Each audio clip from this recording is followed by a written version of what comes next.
आत्मा का कोई लाभ नहीं होगा, यानी आपका कोई लाभ नहीं होगा, आपके शरीर का लाभ होगा।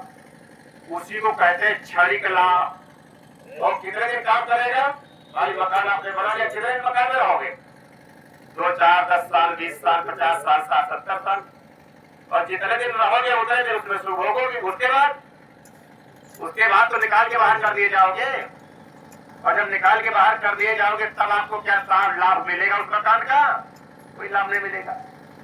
बैंक बैलेंस रुपया पैसा आपने कर लिया, खूब कमाया धमाया, खूब ऐसा आराम से खर्चा किया, लेकिन जो बचा बैंक बैलेंस में, जिस दिन श्वास की पूंजी खत्म, उस दिन तो निकाल के बाहर आपको कर दिया जाएगा इस मकान से भी।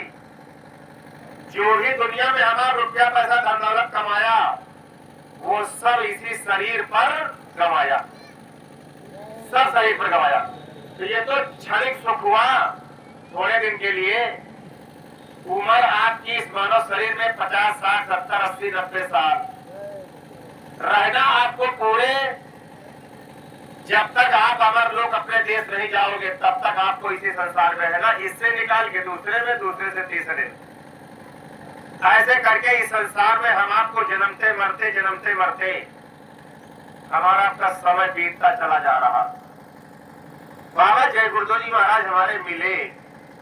स्वामी महाराज ने कहा है, बच्चा मानव शरीर अच्छी बार आप पाए हो, रुपया पैसा धन दौलत माल खजाना खूब कमाए हो, अच्छी बात है, कमाओ, लेकिन अपने विषय में तो सोचो।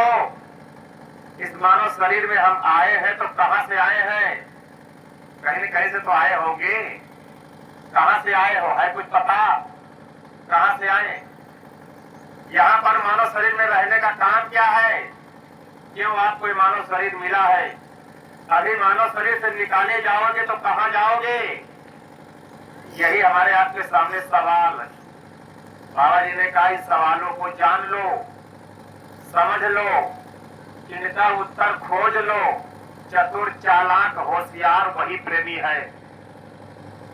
चतुर चालाक उसी को कहा जाता है जो इन सवालों को हल कर ले जाए। ऐसा नहीं है कि बाबा जय गुरुदेव जी महाराज के जितने प्रेमी सदरी टोपी लगा के आए हुए, इन्हीं का ये सत्संग होता है। सत्संग सबका होता है। हिंदू, मुसलमान, सिख, ईसाई, गरीब, अमीर, पढ़े लिखे, अनपढ़, सबका सत्संग होता है। इनके लिए तो केवल दोहराना है। वचन भूल गए तो याद आते रहते बराबर हमारे आप। लेकिन सत्संग नए जीवों के लिए होता है। नया कोई प्रेमी अगर है, नया जीव है,